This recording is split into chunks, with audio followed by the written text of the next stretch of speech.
ਜੀ ਆਇਆਂ ਤੁਹਾਡਾ। ਤੁਸੀਂ ਦੇਖ ਰਹੇ ਹੋ ਅੱਜ ਕੱਲ ਅਮਰੀਕਾ ਸਾਂਝੀ ਸੋਚ ਟੀਵੀ ਤੇ ਮੈਂ ਇੰਦਰਜੀਤ ਕਾਲੀਰਾਏ। ਅੱਜ ਆਪਣਾ ਸੈਟਅਪ ਥੋੜਾ ਅਲੱਗਾ ਆ।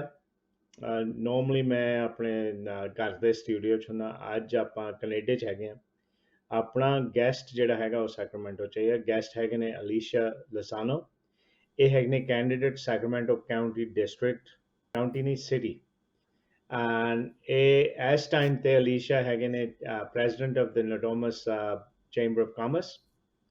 ਇਹਨਾਂ ਦੇ ਨਾਲ ਅੱਜ ਗੱਲਬਾਤ ਕਰਦੇ ਆ ਜੋ ਇਹ ਸੈਕਰਾਮੈਂਟੋ ਸਿਟੀ ਡਿਸਟ੍ਰਿਕਟ 1 ਦੇ ਵਿੱਚ ਅਹੁਦੇ ਰੱਖਦੇ ਨੇ, ਜਿਨ੍ਹਾਂ ਦੇ ਵਿੱਚ ਇਹਨਾਂ ਨੇ ਕਦਮ ਚੱਕਣੇ ਨੇ ਔਰ ਜਿਹੜੀ ਇਹਨਾਂ ਦੀ ਰੈਜ਼ੀਡੈਂਟਸ ਕਮਿਊਨਿਟੀ ਹੈ ਉਹਨਾਂ ਲਈ ਕਿਆ ਇਹ ਸੇਵਾ ਦੇ ਸਕਦੇ ਨੇ। Welcome to Aaj Kal America, Alicia. Just a brief introduction to Alicia, the current president of the Notomis Chamber and candidate for District 1 Sacramento City. Um, to start off with, can you give us a brief intro onto Alyssa Lozano, candidate for City Sacramento District 1? Yes, thank you so much for having me on your show today. I truly appreciate this opportunity. I'm a mom. I have two young men that my husband and I had here in Natomas. I've always lived in Natomas. My boys are 23 and 18 years old, so they've gone to the local schools here. I have been a soccer mom. I coached soccer. I've been a North Natomas Little League scorekeeper, and I've been a Kaya Fit coach for the last 7 years. As far as me, myself personally, I'm an avid runner. I love to run marathons. I've done a half Ironman, and I've been in the real estate industry for over 25 years. Well, thank you, Alicia, on that. On the runner piece, we talked about our kids off air, but one of my kids is also a runner, and he took part in the Oh, London Marathon not too long ago. Keeping it back to what we're talking about, you're a candidate for Sacramento City Council. Give us a brief intro on what a council member in a city the size of Sacramento would be addressing from the residents aspect. What issues that relate to me as a resident of District 1 could you help me with? That's a great question. And, I believe as an elected official, whether you're on city council, whether you're on, a county commissioner, or whether you're on school board, doesn't matter what, our number one duty is to listen to our constituents. And, we're truly from the city council level, we need to make sure that we're addressing the complex issues that our city is facing. Right now, homelessness is a number one priority, I believe, for a lot of our residents, and crime and safety is number two, if not, going hand in hand. So, addressing the housing. The problems with housing, addressing that, and even right down to addressing the inflation. Our current, gas is so expensive. I know that there are so many families out there right now who are living paycheck to paycheck and ultimately, 1 month away from potentially being homeless. And, as a city council member, it is our job to make sure that we are helping our families avoid those types of situations. Totally agree with you and understand that part of it. Inflation is something that's hit us significantly. Um, whether we look at it as politically or various economic thoughts, there are various theoretical economists out there who will argue one way or the other which is a better system. But right now, we're looking at inflation running over 10%. And with those challenges, you brought up the price of gas. And again, there's various schools of thought on that.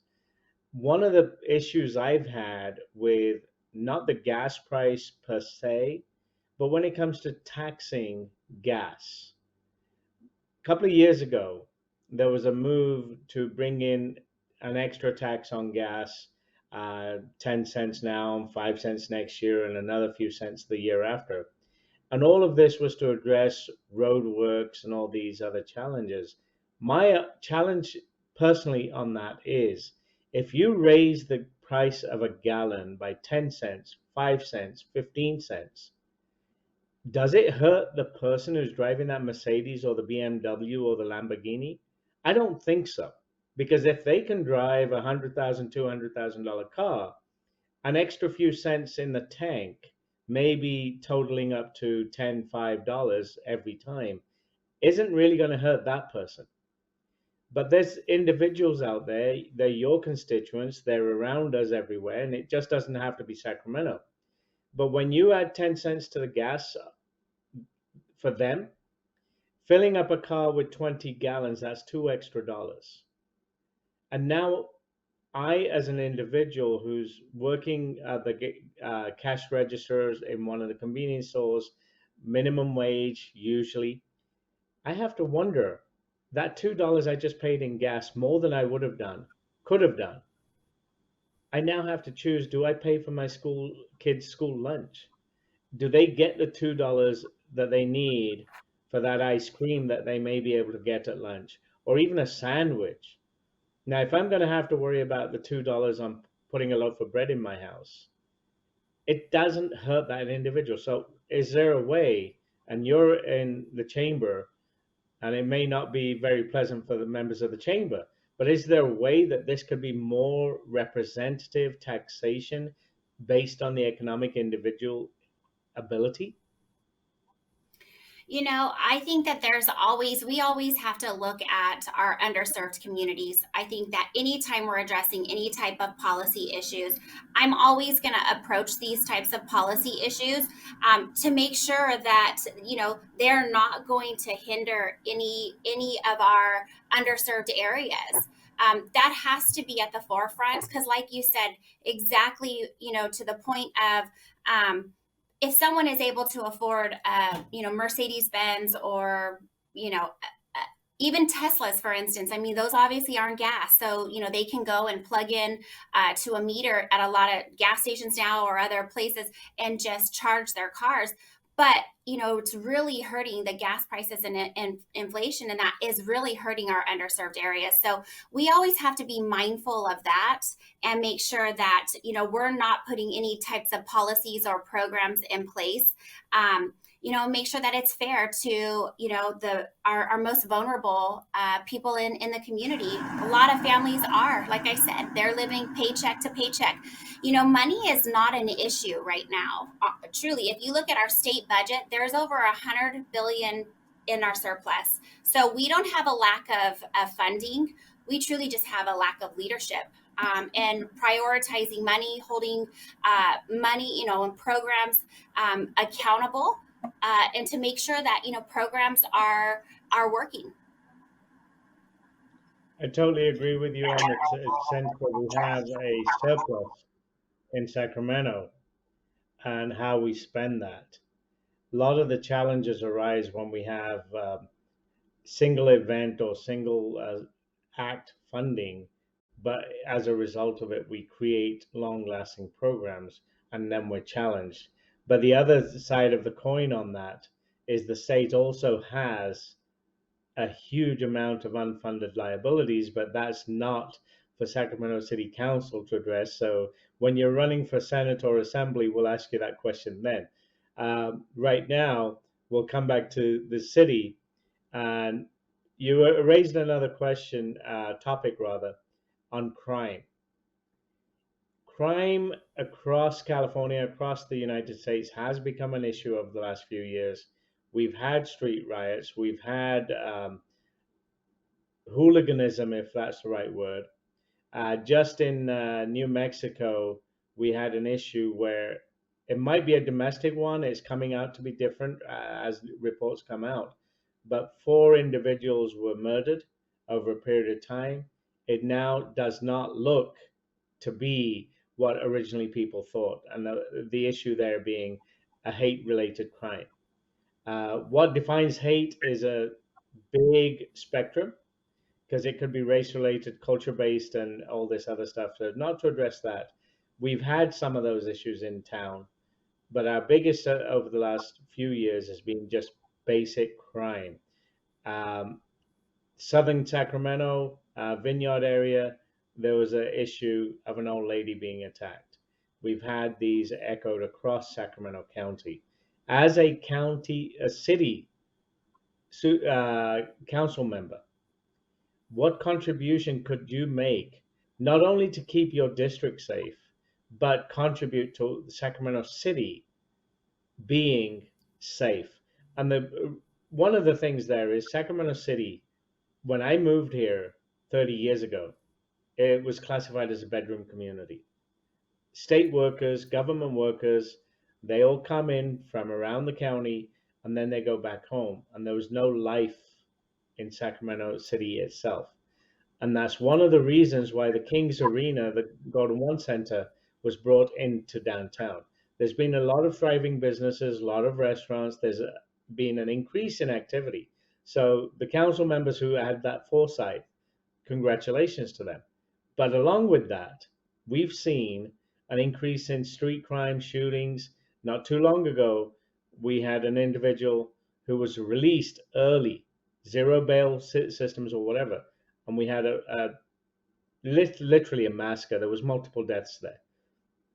Not to address these other issues, which are state related. Zero bail is more at the attorney general and the state level. But from a city perspective, what as a council member could you do once you're in the seat to help reduce crime across the city? Yeah, I will tell you, especially as a mother of two young men and an aunt to many nieces and nephews, that I am always troubled when I hear about crime in our city, in our neighborhoods. The residents of Sacramento all deserve to feel safe, whether you're 8 or 80 years old. We all truly deserve to feel safe. And their crime is on a rise. It is extremely we need to address this. And I grew up, my father was in law enforcement for 30 plus years. He was with Sacramento Police Department, so I know firsthand, from both ends of it. 2021 saw the highest murder rates in 15 years. We must do better, and we can do better. We're not that far off of the numbers for 2022, and it is scary. So as an elected official, I will tell you this: I feel we're responsible to protect the people of our community and of our city. We need to make sure that, when someone commits a crime, they must be held fully accountable.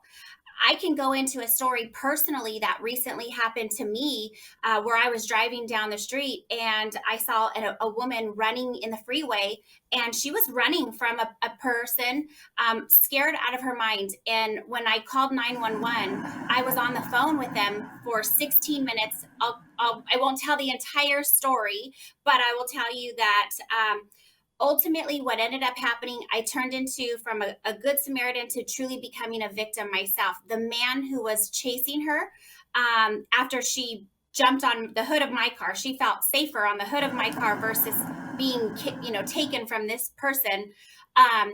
When I got her into my car, the person pursued us, and he ended up ramming the back of my vehicle. And thank goodness I knew where I was. I knew the area. I knew to go to the police station over off of Marysville. And I was on the phone the entire time with dispatch, with the CHP dispatch, and the police department, police officers ended up coming and meeting me there and meeting her there. The individual who was pursuing us, his car was disabled after he rammed my vehicle. He was arrested, but he was let out the next morning.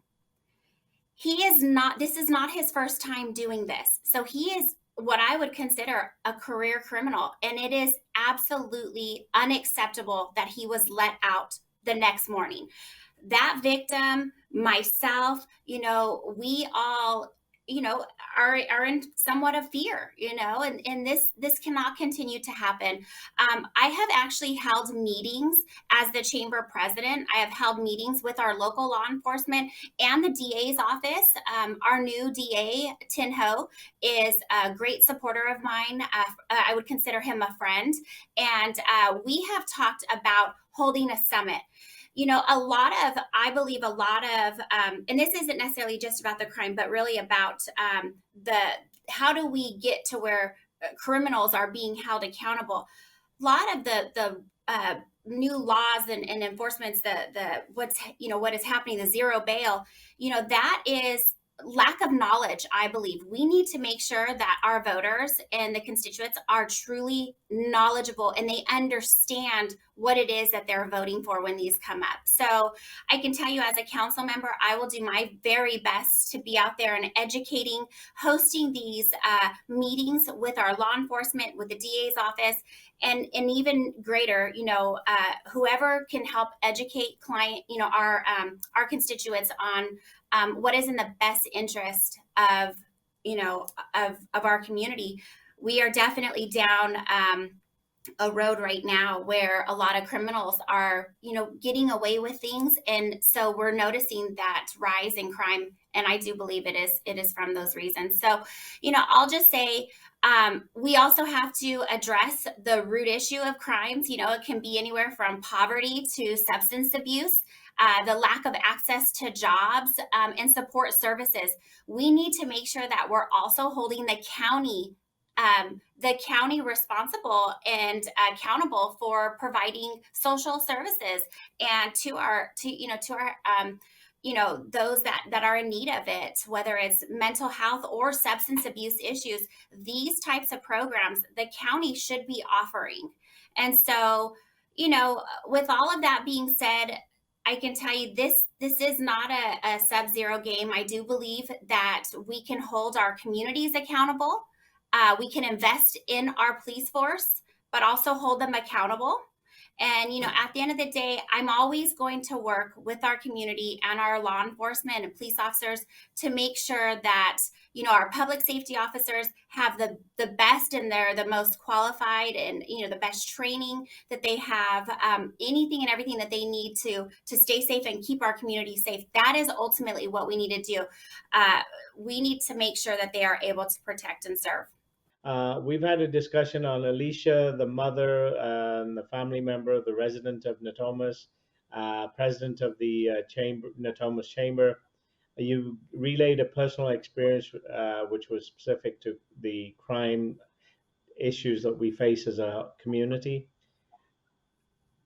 At the end of this discussion, you raised a few issues of substance abuse, mental health, and these two issues are categorized as impacting another topic that's hot in across America. Really, is homelessness. We are trying to find, as a community, we're trying to find solutions to address the issues of homelessness. Many of us feel that these individuals who are camped on our freeways, camped in our parks, albeit because of some legal action which said if it's public property, they can set home there. There was other situations when some business owners had issues, specifically convenience stores and gas stations, where there was a lot of panhandling taking place, and we had recycling centers which also had issues, which led to petty crime and all that those challenges over the last few years.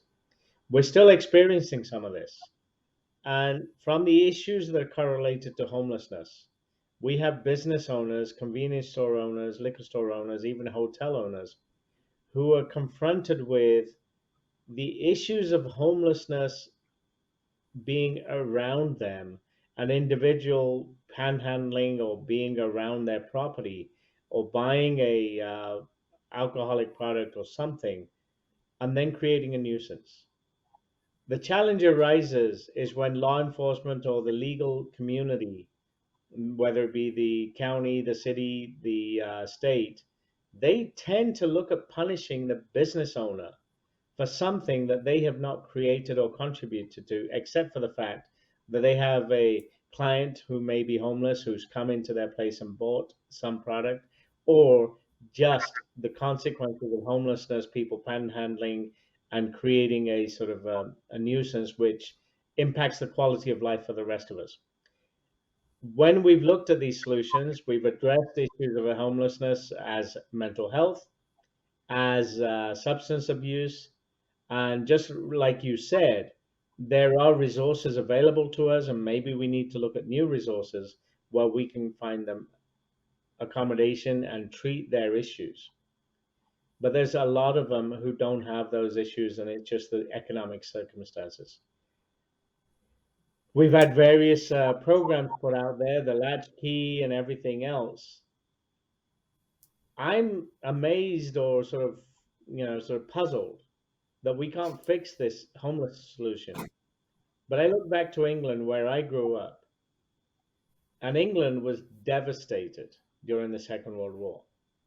Literally, England itself, the British Isles, were a rubble, and so was Europe. How did they fix the issues of homelessness at that particular time? They had a massive construction project. Massive city owned, county owned properties were set up literally in no time. Even though we had problems with those buildings 30, 40 years down the road, because they were constructed at what we used to call in England as Lego buildings. Concrete blocks were brought in, they were stacked up, and you had an apartment complex. Those concrete slabs started falling because the metal used to bind them together started rusting. But the point I'm trying to get to is back in the 40s and 50s, we had the ability to fix homelessness and find people a place to live, and they did it. And the affordability factor was accommodated by the local government, because if the rent outside in me renting my house out was going to be 2,000, the city could afford to do it at 500, make it affordable for that individual. We already have Section 8 that covers this, but we're not doing those type of things. We're not picking these people up, raising them up by the shoulders or pulling them up by the socks and putting them in a place where they could build a home. We are confronted by legal people who say, if I want to live on the street, it's my right, and you can't force me to move into a house. How does the city council address that type of stuff? Yeah, we are definitely way overdue for meaningful conversations regarding that. And I know that there are a lot of programs out there that can help. You know, my husband and I, when I was 19 years old, we bought our first home, and that's very rare nowadays. I actually, being in the real estate industry, I can tell you that most families I work with, you know, tend to be older, in their 30s, buying their first home, because whether they've had college or, you know, just trying to save up for, for a down payment. And so I was very fortunate back then. There used to be a lot of programs, a lot more programs out there. And I was very fortunate to be able to qualify for one of those. We need to start looking at those. We need to start educating our community and constituents on those programs as well. So, you know, because I'm big on home ownership, I know the rental prices right now, you might as well be buying a home, because you're truly paying just as much, if not more, in rent than you would for your own home. So, you know, those are definitely for, conversations. They're topics that when I become city council, they're very near and dear to me. I want to help. I firmly believe in the pride of home ownership, in it helping our community, helping our businesses thrive. So I firmly believe in that, and will do everything in my power to make sure that I advocate for programs to come back and programs to be available to our community on those ends. But I'll tell you, accountability is a huge factor with you kind of had a couple different topics. We had home, you were talking about homelessness, and then, affordability and housing and that. So you know, I hope I answered your questions when it comes to the housing aspects. I firmly believe in how in the pride of homeownership, and having anyone and everyone who can buy a home. We need to make sure that we're helping them, and we have as a city that we have programs available to them. It will build generational wealth, and that is what we need in our community. And so, I am all for that. Excited to lead the pack in that, especially with all of my real estate experience. My own personal experience, like I said, being able to buy a home when I was 19 years old, and own, that for a few years, and then we sold. We were able to buy another home, and where I'm at today, having a couple different homes. That is, it's a great thing. I encourage any of my clients, if they can keep their home and buy more, that's the best thing to do. But again, this is, we're talking about the current market right now, the current economic climate right now. I'm just not seeing that, and it's shameful. And I do believe it is the responsibility of us as leaders, and in the city council, it would be our responsibility to make sure that that happens. As far as homelessness goes, the rise in homelessness in our area, it needs to be addressed with urgency and not a band-aid fix. I will tell you, I do believe also that housing is just one component. And yes, I do, I like what the mayor, and I support what the mayor and council have done to invest in various different shelters, but that truly is only one component. We have to address and tackle this issue from multiple angles. We have to make sure that we are holding the county responsible. And I listened to last night's council meeting at great lengths regarding different issues, whether or not we're going to take things to the ballot or not, propositions that may come up, ordinance. So, I watched that. I've heard from many different homeless advocates. I myself have gone out, and I spent 18 weeks last in 2021 going out and working with my faith-based organizations to go and take meals to the homeless. I wanted to get to know them. I wanted to see firsthand what are some of the issues that they're facing. Are they just down and out, are they trying to get back on their feet? Is it a job thing? Is it mental illness? Is it that they just is it drugs? Do they have a substance abuse issue? And there are, it's everything. Obviously there are all the different issues out there, so it's not one thing in particular. So that's why, addressing this with, from multiple angles is so important. It's so crucial. But we also have to make sure, as city council, it is our responsibility to make sure that we're accountable for how taxpayers' monies are spent. In $100 million on homeless projects that have only grown the problem.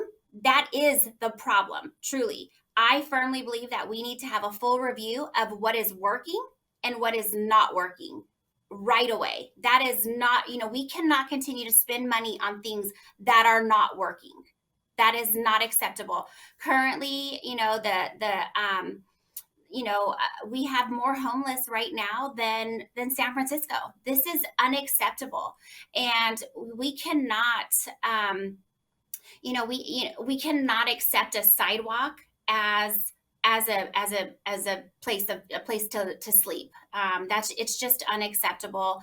And again, I truly believe that the way to approach this is to look at the programs that are working and continue to do those, but the ones that are not, we have to eliminate them. We cannot continue to put money into it. I do also think that Haven for Hope, the transformational campus, is a great example of what we can do here locally, as long as we're partnering with the county as well. And a lot of the solutions that you come up on accountability is specifically and generally needed. But I want to take, due to time limits and constraints of scheduling, I want to take the next few moments that we have to give you the opportunity to share how residents of District 1, and maybe others like me who are outside District 1, could reach out to you and share their thoughts and learn from you what you could do to help them.